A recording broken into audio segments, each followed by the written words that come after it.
ठरलं तर मग 27 मेचा फ्रेश असा रिव्ह्यू तुम्ही माझ्या आवाजामध्ये ऐकत आहात. काल आपण पाहतोय की सायली आहे ना, तर ती अर्जुनच्या वाढदिवसाच्या लहानपणीच्या पार्टीची सगळी काही डिटेल सांगत असते आणि सगळ्यांना आश्चर्य वाटत असते की सायली इतकं डिटेल कसं काय सांगते म्हणून.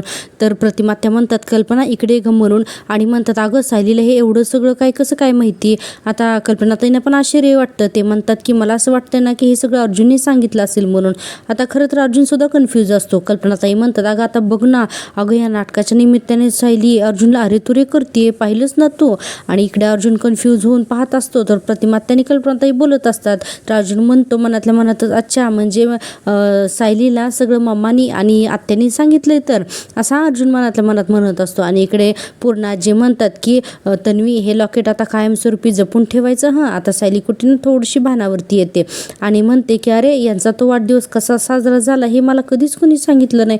आणि तरी हे मला सगळं स्पष्ट कसं काय आठवतंय की जसं काही हे सगळं घडताना मी तिथेच होते म्हणून. असं सायली काहीचा विचार करायला लागते आणि थोडीशी कन्फ्यूज पण झालेली असते. आता आपण पाहतोय पुन्हा पुढचा सीन तो म्हणजे जेलमधला. इकडे जेलमध्ये हिअरिंग चालू असतं ना महिपतच्या, म्हणजे आज महिपतला सुटणार असतो तर त्यासाठी ना हिअरिंग चालू असतं. सचिन आणि त्याचे सगळे वकील पण तिथे असतात. तर चैतन्य सुद्धा आता तिथेच येतो आणि आता जज साहेब म्हणत असतात महिपत शिकरे तुम्ही हे त्या पोलिसांना म्हणतात जज साहेब खरं तर की महिपत शिकरे तुमच्या जेलमध्ये शिक्षा भोगत आहे तर त्यांच्या वागणुकीबद्दल आम्हाला काहीतरी सांगा. आता तिथले जेलर साहेब असतात ना ते म्हणतात की आता जेव्हा महिपत शिकरे जेलमध्ये आले ना तेव्हा ते एखाद्या गुंडासारखे वागत होते, खूपच दादागिरी करायचे. पण जेव्हा त्यांच्या लक्षात आलं ना की आपण चुकतोय म्हणून आणि त्यानंतर आहे ना महिपत शिकरे यांचं वागणं खूपच सुधारलं. ते आता जेलचे नियम देखील पाळतात आणि जेलमधली दिलेली कामंसुद्धा व्यवस्थित करतात. आता जज साहेब म्हणतात अहो हे तर कुठल्याही कायद्याला करणं अपेक्षित आहेच ना. तर जेलर म्हणतात की अहो फक्त महिपत शिकरे एवढंच तर नाहीत करत, तर त्यांच्यावरती कुणी हात जरी उचलला तर ते आता ना कोणाशीही भांडत नाहीत आणि इतर कायद्यांना चांगला उपदेश करतात आणि पुन्हा असं गुन्हे न करण्याचा सल्लासुद्धा देतात. आणि म्हणून तर मी त्यांना चांगल्या वागणुकीचं सर्टिफिकेट दिलं होतं ना, असं हे जेलर जे आहेत ना तर ते जज साहेबांना सांगायला लागतात. इतक्यातच सचिन त्या वकिलांना सांगतो की ते सर्टिफिकेट प्लीज तुम्ही जज साहेबांच्या समोर हजर करा. आता आपण पाहतोय की लगेचच महिपतचे वकील उठतात आणि म्हणतात की हे बघा हेच ते सर्टिफिकेट जे जेलर साहेबांनी या महिपतला दिलेलं आहे म्हणून. आता जज साहेब ते सगळं सर्टिफिकेट वगैरे बघतात. आता महिपतचा वकील म्हणतो की यावरून कोर्टाच्या लक्षात येईल की महिपत शिकरे यांना खरंच किती पश्चाताप होतोय ते आणि यांची वागणूक अतिशय आदर्श आहे. मुळात शिकरे ही एक चांगली व्यक्ती आहे पण हे सर्टिफिकेट हे त्याचा एक पुरावा आहे. आता जज साहेब म्हणतात की पण महिपत शिकरे यांच्यावरती तर अनेक गुन्हे दाखल आहेत. ते वकील म्हणतात की म्हणजे महिपतचे वकील म्हणतात की हे बघा जज साहेब की ते सगळे गुन्हे जे आहेत ते नागराज किल्लेदार यांनी यांच्याकडून करून घेतलेले आहेत. आणि म्हणतात की महिपत शिकरे यांनी ना त्यांच्या पडत्या काळात नागराज किल्लेदार यांच्याकडून काही पैसे घेतले होते आणि त्या बदल्यात नागराज किल्लेदार यांनी महिपत शिकरेंना वाईट गोष्टी करण्यासाठी भाग पाडलं आणि म्हणूनच आम्ही शिकरेंच्या सुटकेकरता अपील केलं आणि महिपत शिकरे यांचं वागणं जेलमधल्या एखाद्या संताला शोभेल ना असंच आहे आणि मला यांचे काही साथीदार पण बोलवायचे आहेत तर मला ना परमिशन द्यावी साक्ष देण्यासाठी, असं हे जज साहेब म्हणतात. आणि आता आपण पाहतो इतर कैद्यांना सुद्धा तिथे ना बोलवलं जातं की महिपत शिकरे खरंच चांगलं वागतोय का, हे जसं की कॉन्स्टेबल आणि तिथले 1-2 कैदी आणि जेलर साहेब हे सगळे जण आहेत ना महिपतच्या बाजूने आता साक्ष देतात की खरंच महिपत आता खूप सुधारलाय म्हणून. आणि या सगळ्या गोष्टींचा ना मागं नक्कीच फरक पडणार असतो. आता आपण पाहतोय पुन्हा इकडे सुभेदारांच्या घरातला सीन. आता हे सायली जी आहे ना अजूनही विचारच करत असते. आता विमलने लॉकेट आणून दिलेलं असतं. आता पूर्ण जे काय करतात त्या म्हणतात की तन्वी तू त्या दिवशी बाहेर पडलीस आणि रडून ना गोंधळ घातला होतास. आणि पुढे म्हणायला लागतात की हे बघ तन्वी तुझं रडणं काही माझ्या नातवाला बघवलं नव्हतं म्हणून त्याने स्वतःनेच हे लॉकेट तुला दिलेलं होतं, म्हणजे अर्जुनने, असं पुन्हाजी सांगत असतात. आता आपण पाहतोय खरं तर प्रतापरावना हे सगळं आवडत नसतं. पुन्हाजी म्हणतात सायली की तन्वी आता हे लॉकेट तुझ्या गळ्यात असायला हवं, ये इकडे म्हणून सायलीला जवळ बोलवतात आणि आता तिच्या गळ्यामध्ये ते लॉकेट घालत असतात आणि अनेक तिला आठवणी सांगत असतात आणि तिच्याशी काही बोलत असतात. अर्थातच हे रविराजांना थोडं वेगळं आणि विरड वाटत असतं आणि प्रतापरावांना तर आवडतच नसतं की हे काय आणि आता हे पूर्णाजीला ना हे सगळं प्रकरण आपण कसं थांबवायचं ते घरात कोणालाच काही समजत नसतं. आता आपण सायलीला आठवते की आता प्रियाच्या गळ्यामध्ये हे लॉकेट आहे ना, सायलीने खूप वेळा पाहिलेलं असतं. आता सायली ही मनाशी म्हणायला लागते की हे लॉकेट या अगोदर मी 1000 वेळा प्रियाच्या गळ्यात पाहिलं आहे, पण आता जेव्हा हे माझ्या गळ्यात आलंय तेव्हा मला असं का वाटतंय की हे लॉकेट माझ्यासाठी खरंच खूप महत्त्वाचं आहे आणि खास आहे. हे लॉकेट माझंच आहे असं मला का वाटतंय. अरे हा फक्त योगायोग तर नाही ना असू शकत, हा भास नाही असू शकत, असं ही सायली म्हणत असते. आणि पुढे म्हणते पण मग हे सगळं काय आहे. पुन्हा आता आपण कोर्टातला सीन पाहतोय. महिपतचे वकील आता जज साहेबांना म्हणतात हे आणखीन काही कागदपत्रे आहेत म्हणून आता ते कागदपत्रे पुन्हा जज साहेबांकडे दिले जातात. वकील म्हणतो की यावरून हे सिद्ध होतं की नागराज किल्लेदार यांनी केलेल्या 3 अटेम्प्ट टू मर्डरच्या केसमध्ये महिपत शिकरे हे माफीचे साक्षीदार होते. म्हणजे त्यांनी कोर्टाला ना नेहमी मदतच केलेली आहे. आता हे सुद्धा ना डॉक्युमेंट वकील सादर करतात. आणि पुढे म्हणतात की जज साहेब आता आलेल्या साक्षीदारांनी सगळ्यांनी मिळून हेच सांगितलेलं आहे की महिपत शिकरे यांनी स्वतःहून कधीच गुन्हा केलेला नाही. त्यामुळे माझी कोर्टाला विनंती आहे की महिपत शिकरे यांची निर्दोष मुक्तता व्हावी, असं ते जे वकील असतात ना, म्हणजे सचिनने आणलेले महिपतचे ते कोर्टाला सांगतात आणि धन्यवाद म्हणून खाली बसतात. आता आपण पाहतोय जज साहेब म्हणतात सरकारी वकील तुम्हाला महिपत शिकरे यांची काही उलट तपासणी घ्यायची आहे का. तर सरकारी वकील सुद्धा बघा सचिननेच मॅनेज केलेला असतो खरं तर. आता तो उठतो आणि म्हणतो की नाही सर म्हणून, आणि काही डॉक्युमेंट जे आहेत ना तर ते जज साहेबांना पण देतो. आणि हे दोघं जण वकील काहीतरी बोलत असतात. आता अर्थातच या सगळ्याचा चैतन्याला तरी ना थोडासा संशय येत असतो, कारण सचिनने सरकारी वकील सुद्धा मॅनेज केलेला असतो जेणेकरून तो काही क्रॉस जाऊ नये म्हणून. आपण पाहतो इकडे रविराज म्हणत असतात की पूर्णाई आता हे सगळे किस्से राहू देत ना हो असं. आता कारण खरंच हे सगळं ना ऐकून त्यांनाही कंटाळा आलेला असतो. रविराज म्हणतात त्या दिवशी आपण इथून गेल्यानंतर काय झालं हे आपल्या सगळ्यांनाच माहिती आहे ना आता, असं रविराज सांगत असतात पूर्णाजींना. तर आता प्रतापराव सुद्धा म्हणतात रविराज अरे आता पुरे ना तो विषय, आता खरंच प्लीज पुरे असं म्हणतात, कारण खरंच सगळेजण थकलेत आता या तन्वीचा विषय ऐकून. प्रतिमा त्या म्हणतात आम्ही ना आता निघतो, आणि तन्वी म्हणून हाक मारतात तर सायलीचं बघा लक्षच नसतं आणि सायली ना काहीतरी विचारामध्येच असते. आणि सायलीच लक्ष नाही म्हणल्यानंतर अर्जुन म्हणतो तन्वी अगं बघ ना सिनियर आणि प्रतिमा त्या निघायला लागलेले आहेत. आता असं म्हणल्यानंतर सायली म्हणते की तुम्ही लगेचच निघालात पण मला वाटलं होतं की आज राहाल तुम्ही. आता रविराज म्हणतात की आता नको, 2-4 दिवसानंतर परत चक्कर मारणारच आहे ना, तर त्यावेळेस थांबतो. आता प्रतिमा त्या म्हणतात येतो मी म्हणून. आता रविराज प्रतिमा आता हे दोघंही ना बाहेर निघतात.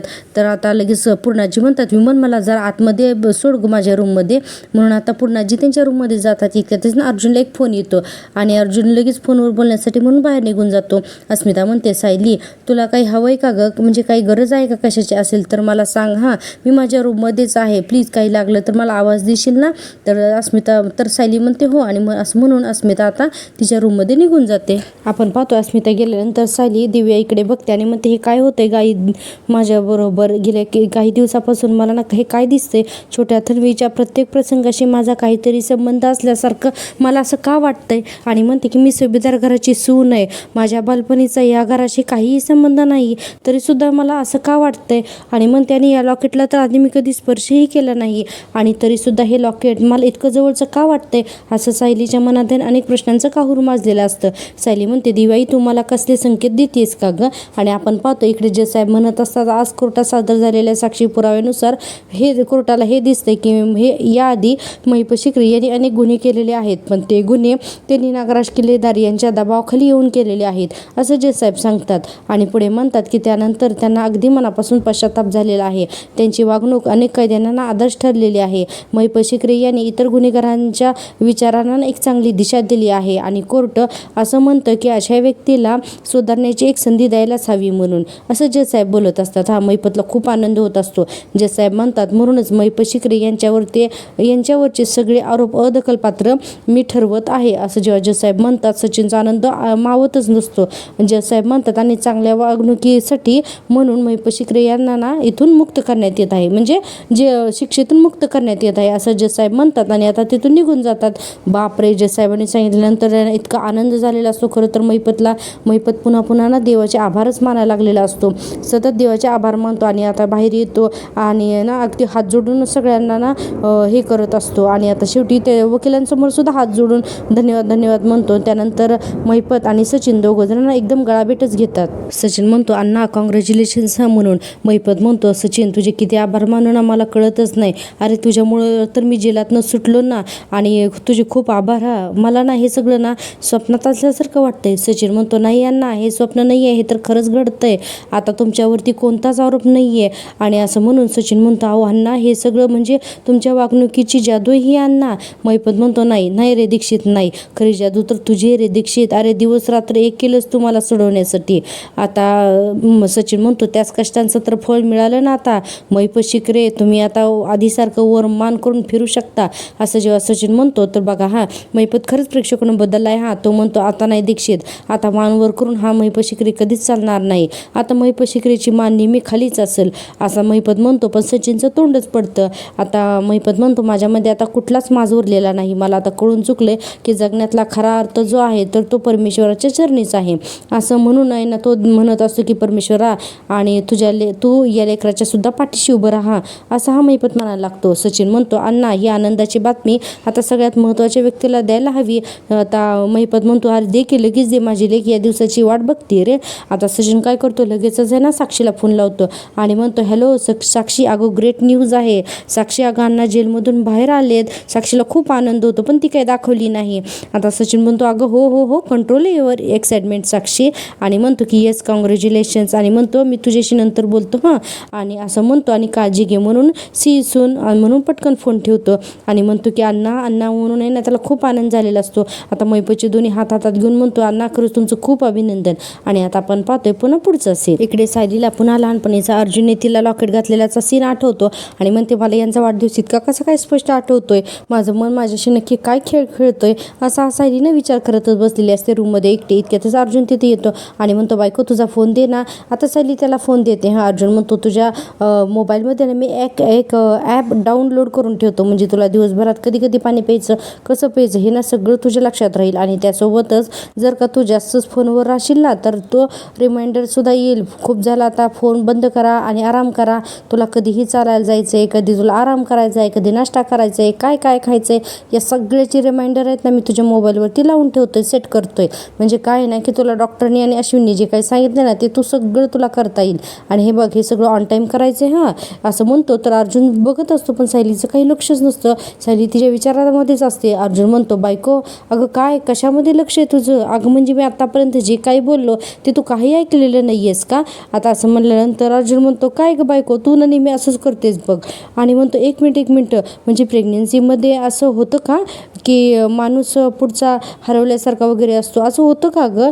आणि म्हणतो की अरे पण पॉडकास्टमध्ये तर असं काहीच सांगितलेलं नव्हतं. सायली म्हणते माझ्या आयुष्यामध्ये जे काही घडतंय ना तर त्या सगळ्याची उत्तरं पॉडकास्टमध्ये कशी काय असतील, असंही सायली म्हणत असते. अर्जुन म्हणतो बायको अगं नक्की झालंय काय ते तरी सांगशील का मला. सायली म्हणते काही नाही हो, असं सहजच विचार करत होते.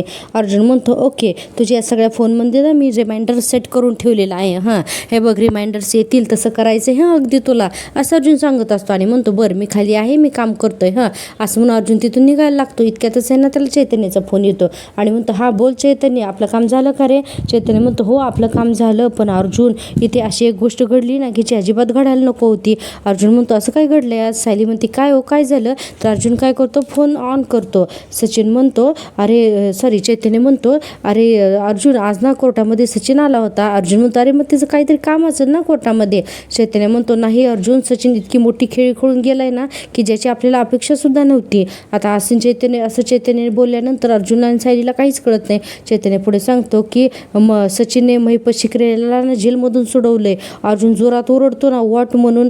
तर चैतन्य म्हणतो हो, कोर्टाने सुद्धा चांगल्या वागणुकीसाठी महिपतची सुटका केली म्हणून. सायली म्हणते अहो पण असं कसं होईल आता. अर्जुन म्हणतो हे तुला कोणी सांगितलं चैतन्य. अरे ही न्यूज कन्फर्म आहे का. चैतन्य म्हणतो अरे कोणी सांगायला कशाला हवंय, मी स्वतः तिथे होतो ना, त्या हिअरिंगला मी बसलो होतो, मी ऐकलं हे सगळं. अर्जुन म्हणतो बाप रे काय. आणि म्हणतो की त्या महिपत शिकरेला जेलमधून सोडून इतकं सोपं नव्हतं रे. आणि म्हणतो त्यासाठी खूप मोठी प्लॅनिंग लागते. सचिनने हे सगळं कसं काय मॅनेज केलं असेल, म्हणजे तो बऱ्याच दिवसापासून याचं प्लॅनिंग करत असेल, असं अर्जुन म्हणतो. आणि म्हणतो अरे हा सचिन तर खूपच पोचलेला माणूस निघाला, इतक्यातच ना अस्मिता येते म्हणजे अर्जुन सायलीच्या रूममध्ये. अर्थातच तिने हे सगळं बोलणं ऐकलेलं असतं आणि आता अस्मिता म्हणते अरे मग यात नवीन काय आहे म्हणून. आता अर्जुनला तर शॉकच बसतो ना की हे सगळं ऐकलं म्हणून. अर्जुन आता म्हणतो चैतन्य आपण नंतर मी फोन करतो म्हणून पटकन फोन ठेवून टाकतो. आपण पाहतोय आता अस्मिता रूममध्ये येते. आता अर्जुन आणि सायली दोघेही उठून उभे राहतात. आता अस्मिता बाळाला घेऊन आलेली असते. अस्मिता म्हणते मी तुमच्या दोघांचं ना सगळेही बोलणं ऐकले आणि कोणताही धक्का पोचवण्याची तयारी आता माझी झालेली आहे असं अस्मिता म्हणत असते. आणि पुढे म्हणते सचिन किती आतल्या गाठीचं आहे हे आपल्याला काही माहीत नाही आहे का आणि म्हणायला लागते आणि महिपत शिकरेला सोडण्यामध्ये त्याचा खूप मोठा स्वार्थ आहे. अरे काय ना की त्याला महिपतच्या मुलीसोबत लग्न करायचं आहे ना असं अस्मिता म्हणायला लागते. बापरे आता अस्मिताने खरंच मनाची तयारी केली. अस्मिता पुढे म्हणते मग त्याच्या होणाऱ्या सासऱ्याला तो सोडवणारच ना आणि त्या दोघांची लायकी हेच आहेत की ते दोघं एकमेकांचे सासरे आणि जावाई व्हावेत म्हणून. आणि अस्मिता म्हणते अर्जुन सायली तुम्ही दोघांनी असं तोंड पाडून काय होणार आहे आणि म्हणते हे बघा एवढं काही झालेलं नाही आहे असं अस्मिता समजावून सांगते. आणि बाळाला म्हणते हे बघ बाळा आपण मामीशी खेळायला आलो होतो ना बघ त्यांचा मूड किती ऑफ आहे ते असं बाळाशी बोलायला लागते. सायली म्हणते आपण बाळाला बोलून कुणाचा मूड ऑफ राहणार आहे. अस्मिता म्हणते बाळाला तुमच्या दोघांबरोबर खेळायचं होतं तो रडत होता म्हणून मला वाटलं की मामा मामीला भेटलं की बाळ थोडं रडायचं थांबेल म्हणून मी ते घेऊन आले त्याला. अर्जुन म्हणतो ठीक आहे तुम्ही बोला तर मी खाली जाऊन माझं काम करतो मी आलोच असं म्हणून अर्जुन आता बाळाला टाटा बाय असं करून निघून जातो. आणि आपण पाहतोय अस्मिता खूप खुश असते आता खरं तर आणि म्हणत असते बाळा बघ आपण कुठं आलोय मामा माझ्या रूममध्ये आलोयत ना तर बघ मामा तर नेहमी बिझीच असतो असं अस्मिता म्हणत असते. सायली म्हणते अस्मिता सचिनच्या मनस्तापातून तुला बाहेर पडताना ना हे बघून खरंच खूप बरं वाटतंय ग मला असं म्हणून सायली पण आता बाळासोबत खेळायला लागते. आता इकडे प्रतापराव म्हणत असतात अस्मितावरती जी काही परिस्थिती उडवली आहे ना त्याच्यावर ही खूप मात देते पण ही ना खूप सहन करते आणि या सगळ्या जणांना तिला मनामध्ये कुठेतरी त्रास होत असणार ग. आणि पुढे प्रतापराव म्हणतात खरं तर अस्मिताला कुठेतरी 4 दिवसासाठी बाहेर घेऊन गेलो असतो ना तर बरं झालं असतं की तिला थोडासा चेंज मिळाला असता आणि आता तिच्या या छोट्याशा बाळाला घेऊन तरी आपण कुठे जाणार ना. आता कल्पनाताई म्हणतात खरे हो तुमचं अस्मिताला ना थोडासा बदल हवा आहे अश्विनचंही मन रमायला हवं आहे आता असंही कल्पनाताई म्हणतात. आणि पुढे म्हणतात मला काय वाटतं म्हणजे जर का आपल्याला कुठे बाहेर जाता येत नसेल ना तर आपण एक गेट टुगेदर करूयात का असं कल्पनाताई म्हणतात. आता अर्जुन जिन्यावरून उतरतच असतो. कल्पनाताई म्हणतात म्हणजे अस्मिता आणि अश्विन या दोघांचं सुद्धा मन हलकं होईल आणि आपल्या घरामध्ये सुद्धा एक आनंदी वातावरण तयार होईल नाही का. प्रतापराव म्हणतात अगं किती मस्त आयडिया आहे आपण एक काम करू की रविराज प्रतिमा आणि सुमन या तिघांना पण आपण बोलूयात आणि धमाल करूयात. आता प्रतापराव अर्थातच छान बोलत असतात. आता अर्जुन म्हणतो हो डॅडी या घराला ना थोड्याशा आनंदाची आता खरंच गरजच आहे. प्रतापराव म्हणतात अर्जुन तू असं का बोलतोयस परत काही झालंय का. आता अर्जुन म्हणतो हो डॅड मला आता चैतन्याचा फोन आला होता आणि त्यांनी सांगितलं आहे की सचिनने आता महिपतला जेलमधून सोडवलंय म्हणून. अर्थातच आता कल्पनाताई आणि प्रतापरावांना धक्का बसतो. प्रतापराव म्हणतात सचिनने महिपतला तुरुंगातून सोडवलंय आणि अर्जुन म्हणतो हो आता महिपत शिकरे जेलमधून बाहेर आल्यावर आता काय करेल ना ते काही सांगता येत नाही. आता कल्पनाताई म्हणतात मला तर ना त्या माणसाचा विषय आपल्या घरामध्ये अजिबात नको आहे आणि त्या सचिनच्या बाबतीत तर मला काहीच ऐकायचं नाही आहे. आता अर्जुन म्हणतो बरं झालं अस्मिताताईने ना तिचा ॲटिट्यूड जो होता ना तो सचिनसाठी चेंज केला या सगळ्यासाठी ना तिला जितका त्रास होईल ना तेवढा कमीच होता. आता विमल म्हणते वहिनी तुम्ही म्हणताय ना आपण तसंच करू छोटे कार्यक्रम करू आपण त्यासाठी काय करायचं ना ते मला सांगा मी तयारीला लागते. कल्पनाताई म्हणतात ठीक आहे आधी मी सायलीशी बोलते आणि मग आपण ठरवूयात. आणि आता आपण पाहतोय की आता बघा प्रेक्षकांना पुढचा सीन जबरदस्त आहे. महिपत शिकरे स्वतःच्या घरात फायनली आलेला असतो आणि असं टेबलवरती पाय वगैरे पसरून बसलेला असतो आणि म्हणत असतो हा महिपत शिकरे काय भारी वाटतंय तुम्हाला काही म्हणा दीक्षित आपण दुनियेत कुठे जरी राहिलो ना तरी स्वतःचं घर ते स्वतःचं घरच असतं रे असं महिपत म्हणत असतो. आता अर्थातच तिथे वकील आणि सचिन सुद्धा असतो. महिपत म्हणत असतो मी तर ना नरकात होतो नरकातनं माझ्या घरात आलो म्हणजे माझ्यासाठी हे घर तर आता स्वर्गच असणार ना. सचिन म्हणतो अण्णा येथे तुम्हाला मोकळा श्वास घेता येतोय ना मग हे घर माझ्यासाठी सुद्धा स्वर्गच आहे असा सचिन म्हणायला लागतो. महिपतच्या लक्षात येतात गोष्टी. आता महिपत म्हणतो दीक्षित तू नाश्त्यात काय खातो रे काय तर बाहेरच खात असशील काय तर भारीच खात असशील नाही तू तुझा शब्द पाळलास माझ्यासाठी एवढी धडपड केलीस काय आणि म्हणतो की म्हणून तर मी माझ्या या लाडक्या खुर्चीत बसू शकलो ती केवळ तुमच्या दोघांमुळेच, असं त्या वकिलाला असं तो म्हणत असतो सचिन. आणि म्हणतो एक तर तो वरचा आणि तो एक खालचा म्हणजे तू, आणि काय ना की देवाला द्यायची काय आपली लायकी नाही आहे, पण तू मग तुला काय पाहिजे ते, तुला जे हवं ना ते आपण तुला देतो. सचिन म्हणतो काय बोलू अण्णा, खरं तर तुम्ही माझ्या डोक्यावरचं सगळं काही कर्ज फेडलेलं आहे आणि म्हणतो खूप मोठ्या संकटातून तुम्ही मला वाचवले तो अण्णा. आता बघा हा ना त्याला आणखीन पाणी लावतोय. सचिन म्हणतो आणखीन मी तुमच्याकडून आणखीन काही मागायला नाही पाहिजे, पण असं म्हणतो आणि गप्प बसतो. आता महिपतच्या लक्षात येतं. हां, महिपत म्हणतो बोल बोल, हा पणच महत्त्वाचा असतो दीक्षित, बोल तुला काय म्हणायचे. तर सचिन म्हणतो ॲक्च्युली अण्णा माझ्याकडे आता राहायला जागा नाही आहे, माझ्या घराची सोय होईपर्यंत प्लीज मी इथे या तुमच्या घरामध्ये राहू शकतो का अण्णा. आता महिपत म्हणतो काय दीक्षित काय बोलतोयस तू, अरे हे सगळं तुझं आहे, हे घर पण तुझंच आहे आणि होणारा जावई आहे तू बिंदास इथं राहा. असं म्हणल्यानंतर सचिन म्हणतो थँक्यू. हां, इतक्यातच वकीलसुद्धा हात जोडतो आणि आता म्हणायला लागतो महिपत साहेब मी काय बोलू का. महिपत पण त्याच्यासमोर हात जोडतो आणि म्हणतो बोला ना, तुमचे पण काही कमी उपकार नाही आहेत माझ्यावरती, बोला ना. आता वकील म्हणतो महिपत साहेब सचिन सर म्हटली होती की तुमची सुटका झाल्यानंतर तुम्ही माझ्या मुलीला शोधाल म्हणून, प्लीज माझ्या मुलीला सोडून द्या ना, मी तुमच्या पाया पडतो. तर महिपत म्हणतो दीक्षित तू वकील साहेबांना सांगितलं नाहीस का त्यांचं पार्सल गार्डनमध्ये म्हणून. आता सचिन म्हणतो अरे माझ्याकडे काय बघतोयस, जा आता गार्डनमधून तुमच्या मुलीला तुम्ही घेऊन जा. आता वकील लगेच थँक्यू महिपत साहेब, तुमचे उपकार मी कधी विसरणार नाही असं म्हणायला लागतो. आणि महिपत सुद्धा बघा हा आता अक्षरशः वकिलापासून सगळ्यांच्या समोर हात जोडून आहे ना धन्यवाद म्हणत असतो. आपण पाहतोय की हा महिपत आहे ना तो वकील गेल्यानंतर सचिनला म्हणतो दीक्षित बाप लेकीचं नातं हे असंच असतं. इतके दिवस झालं मी माझ्या लेकीला बघितलं नाही की मी तिच्याशी साधा बोललो सुद्धा नाही हो, आणि काल तू कोर्टातून फोन केला तर मला असं वाटलं की ती घरात असेल, पण ती नाहीच आहे रे, कुठं आहे ती. आता सचिन म्हणतो सध्या साक्षी पुण्यात आहे अण्णा, तिची ना पोस्ट केअर कॅम्प सुरू आहे. महिपत म्हणतो काय सुरू आहे. तर सचिन म्हणतो तीच तुम्हाला सांगेल, तुम्ही एक काम करा, तुम्ही आता साक्षीला फोनच करा. असं जेव्हा सचिन सांगतो तर महिपत लगेच साक्षीला फोन लावतो. हां, प्रेक्षकांना आपल्याला साक्षी दाखवत नाही आहेत, कारण काय आहे ना की साक्षी जी आहे तर ती तिच्या चेहऱ्याची जी प्लास्टिक सर्जरी करायची ना त्यासाठी ती गेलेली आहे, म्हणून आपल्याला साक्षी दाखवत नाहीत. आणि हो प्रेक्षकांनो, तुम्हाला जर का मी दिलेला रिव्ह्यू आवडत असेल ना प्लीज माझ्या चॅनलला सबस्क्राईब करा, कारण चॅनल मॉनिटाईज होण्यासाठी आणखीन खूप सबस्क्रायबरची गरज आहे, जवळजवळ आणखीन 500 ते 550, पण त्यासाठी ना प्लीज माझ्या चॅनलला सबस्क्राईब करा आणि हो व्हिडिओला लाईकसुद्धा करा. आता आपण पाहतोय पुढचा सीन, तो म्हणजे सुभेदारांच्या घरातला. आता इथे रात्र झालेली असते आणि सायली म्हणत असते घरच्या घरी छोटेखानी कार्यक्रम करण्याची आयडिया खरंच खूप छान आहे आणि आणायचे या सगळ्या घरात आपले येणारच आहेत सगळेजण, तर आपण अस्मिताच्या बाळाचं बारसं करूयात का. आता लगेच कल्पनाताई म्हणतात हो खरं आहे तुझं, नाही तसंही माझ्या मनामध्ये हे असं होतंच की बारसं आपण अगदी घरच्या घरीच करूया, म्हणजे किल्लेदारांनाच फक्त बोलवूया असं होतंच ग माझ्या मनात. अस्मिता म्हणते माझ्या मनात होतं बारशाचं, पण एवढं सगळं चालू असताना मी तरी कसं बोलणार ना बारशाचं घरामध्ये, असं अस्मिता म्हणते. तर अर्जुन म्हणतो म्हणूनच तर माझ्या बायकोला तुझ्या मनातलं समजलं ना, आता बोल असं म्हणतो. आणि सगळेजण आता खुश झाले असतात. प्रतापराव म्हणतात हो, आणि या निमित्ताने अस्मिताची सुद्धा हौसमौज होईल, म्हणजे काय ना की बाईसाहेबांना एखादी साडी मिळाली की त्या खुश, असं प्रतापराव म्हणत असतात. आता अस्मितासुद्धा खूप खुश असते. हा, पण विचार अश्विन मात्र अजूनही त्याच्या चेहऱ्यावरून काही नाराजी गेलेलीच नसते. आपण पाहतोय कल्पनाताई म्हणतात विमल उद्या ना मार्केटला जा आणि बारशासाठी जे काही लागते ती घेऊन ये, किंवा मी यादी देतेच. सायली म्हणते आणि मी प्रतिमा त्यांना फोन करून आमंत्रण देते. हां, तर अर्जुन म्हणतो मी डेकोरेशनचं बघतो, आणि अश्विन तू जाऊन अस्मितासाठी आणि बाळासाठी शॉपिंग करायची आणि परत आल्यावर मला हेल्प करायची, ठीक आहे. तर अश्विन म्हणतो ठीक आहे दादा. विमल म्हणते की वहिनी गोडासाठी काहीतरी करावं लागेल ना, आणि जेवणाला काय करायचं आपण. तर कल्पनाताई म्हणतात ते मी आणि सायली मिळून ठरवतो आणि तुला सांगतो. हां, अस्मिता म्हणते एक मिनिट मला पण काहीतरी काम द्या ना, मला का काही काम देत नाही आहेत. आता अर्जुन आणि अश्विन आश्चर्याने बघायला लागतात. अर्जुन तर म्हणतो डॅड मला चिमटा काढा. अहो नाही, काढा ना मला चिमटा. अस्मिता कानी काम मागतीये. आता सायली पटकन हातार मारते अर्जुनच्या. प्रतापराव म्हणतात अर्जुन अरे चिमटा न काढताही सांगतो, हे नक्की स्वप्न असणार आहे. आणि आता सगळेजण म्हणून अस्मिताची ना मजा घेत असतात. अस्मिता म्हणते डॅड तुम्ही पण अर्जुनला सामील झालात काय हे डॅड. आता सायली म्हणते अस्मिता तू ना सत्कार मूर्ती आहेस आणि तू ना बाळाच्या बारशामध्ये फक्त मिरवायचंच, असं सायली म्हणत असते. अस्मिता म्हणते चालेल, छान जमेल हं मला ते, असं म्हणते. सुभेदारांच्या घरातलं वातावरण खरंच खूप छान दाखवलंय. हां, अस्मिता पुढे म्हणते पण ना एक प्रॉब्लेम आहे म्हणून.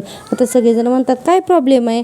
तर अस्मिता म्हणते काय ना की बाळाचं नाव बाळाच्या आत्याने ठेवायचं असतं ना, पण बाळाला तर सख्खी आत्या नाहीच आहे, एक चुलत आत्या आहे पण ती काही येणार नाही आहे, म्हणजे मीच बोलवणार नाही आहे तिला, बाकी काही नाही. तर माझा असं त्या माणसांशी आता मला कुठलाही संबंध न ठेवलेलाच बरा आहे असं अस्मिता म्हणत असते. अर्जुन म्हणतो पण मग बाळाचं नाव कोण ठेवणार? आता असा प्रश्न असल्यावर कल्पनाताई म्हणतात अरे असं काय नसतंय, बाळाचं नाव ना मावशीने ठेवलं ना तरीसुद्धा चालतंच. असं म्हटल्यानंतर कल्पनाताई म्हणतात अस्मिता तू तुझ्या एखाद्या मैत्रिणीला बोलून घे ना. तर लगेच अस्मिता म्हणते या जगात सगळ्यात जवळची माझी मैत्रीण आहे ती इथेच आहे. आता अर्थातच ती म्हणजे सायली असते. अस्मिता म्हणते आणि माझ्या बाळाचं नाव मला ना तिनेच ठेवायला हवं आहे म्हणून.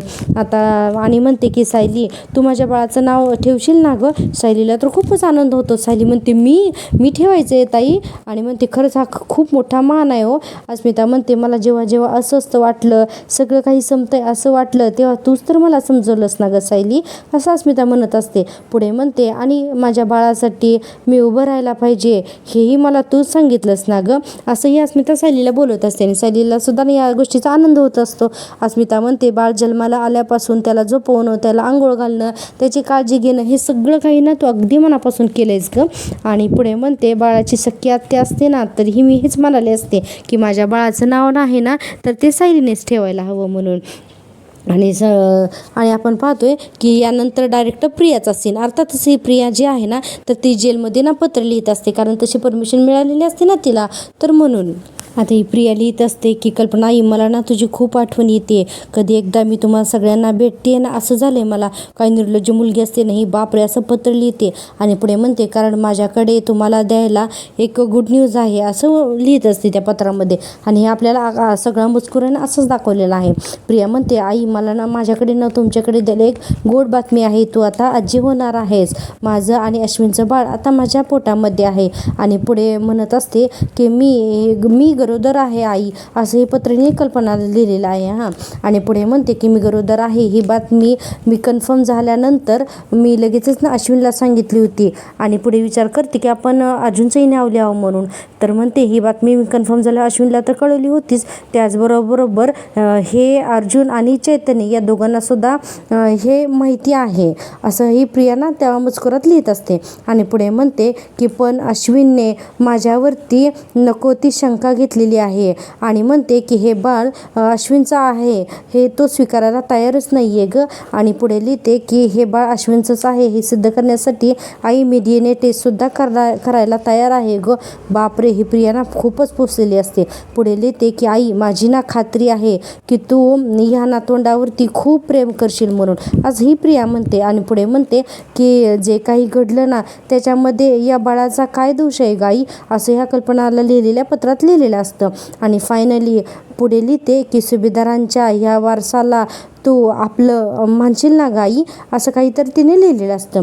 पुढे म्हणते की आई सुभेदारांच्या या वारसाला त्याच्या हक्काची माया मिळवून देशील ना गाई तू, असं काही इमोशनल लेटर लिहिते. आणि आता स्वतःच्याच मनाशी हसत असते. इकडे सायली म्हणते हा खूप मोठा मान आहे ग अस्मिता, मी तुझ्या बाळाचं नाव ना नक्कीच ठेवेन असंही म्हणायला लागते. प्रतापराव म्हणतात चला ठरलं तर मग आता आपल्या घरातल्या घरात बारसं करायचं, नाव सायलीने ठेवायचं आणि फारसे पाहुणे नाहीत आणि आपण सगळ्यांनी मिळून धमाल करायची, असंही प्रतापराव येस म्हणून बोलत असतात. आता सगळेजण सुभेदार आनंदात असतात.